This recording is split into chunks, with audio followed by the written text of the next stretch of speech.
Chris Sutton has gave his thoughts on the Celtic board and the draw against Aberdeen. He actually said these comments prior to the Aberdeen draw, but he's got another tweet for after it, so we're not going to forget about that. But he said, Celtic were too late to prepare for the Champions League and now have given Rangers hope of winning the league. My record sport column on Celtic's strange decision making and why it would be nice to know why Celtic weren't braver, ... Your thoughts. So let's just look at it. He's talking about the fact that they were late to prepare for the Champions League and have given Rangers hope of winning the league. Right.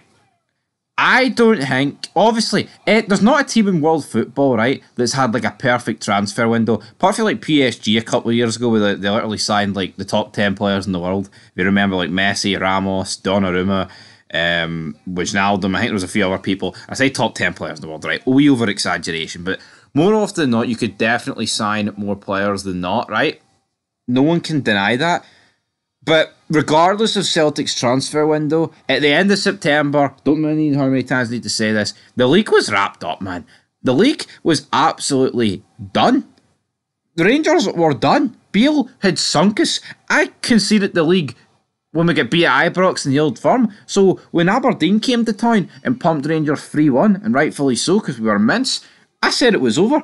And if Brendan Rodgers was an elite manager, right, he would be able to steer this so-called group of misfits in the Celtic team over the line. But what's he done? He's fumbled it. He's dropped the ball third and down, and he's let the other team go up and score a touchdown. Because Rangers clawing this 8-point gap back it's something quite incredible, considering, you know, I think some people's got short memories. See, a couple of months ago, loads of people were labelling this one of the worst Rangers teams they've seen in their lifetime, which I think is an exaggeration, but at the time, some of the performances were some of the worst I've ever seen, and performances doesn't really matter on quality of player. You can still have bad performances, man. We're talking away at Aris Limassol, we're talking that Aberdeen one, the Old Firm, the first game around, some really, really bad performances. As for Celtic being too late to prepare for the Champions League, I mean, they were about to draw with Lazio, and then what happened?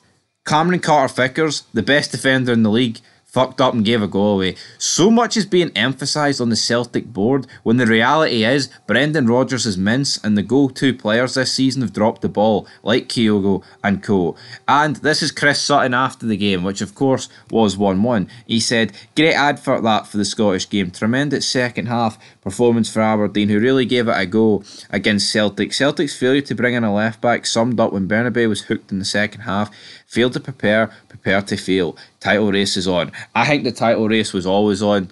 You know, Neil McCann said this, Sutton said this, everyone's saying the title race is on, hyping it up. Brendan Rodgers even coming out, I guess he would, after what he said in December, try and retract what he said there and try to hype up the fact about a title race. Because guess what, guys? The Celtic board want Rangers to win the league. They don't want their own team to go ahead and do that. But yeah, Celtic should have signed a left back. They didn't. And subbing Bernabeu off and not being able to put like a natural left back in there, and you had to put Ralston in, is always going to be an issue. Sutton did get blasted for this tweet though, because people were saying, "Oh, it's a joke. What you on about? We just slumped down to Aberdeen's level. Graham Shinnie wouldn't get a game in an under-12s junior game in the West Bank of Scotland, some pish like that." See these people that just, if it's that fucking simple, then why don't Celtic just do that every week? Now you could argue, well, every other week they do beat teams like that. They had to beat Aberdeen in every game. You could argue, right? But how about just gives Aberdeen credit? Cal McGregor is made out as the best midfielder the world's ever seen. And you know what? Rightfully so, because he is. Can you detect the sarcasm there? Hopefully you can. But in that second half, Aberdeen walked over the top of Celtic in the middle of the pitch. Apart from a deflected Kuhn shot and Matt O'Reilly hitting the post and a few corners late on, Celtic did nothing, man. Aberdeen should have won that game. Midfield absolutely changed it. The likes of Leighton Clarkson and Graham Shinnie absolutely bossing it in there. And you never know. Maybe Neil Warnock will be able to turn it around for Aberdeen. I don't think they're not in danger of getting relegated, let's be honest. Aberdeen, with a squad that good, and I say that good, and people are like, what are you on about? It's a good... You've got Duke and Miovski, man. You've got Leighton Clarkson. I do rate Garterman. You've got Graham Shinnie.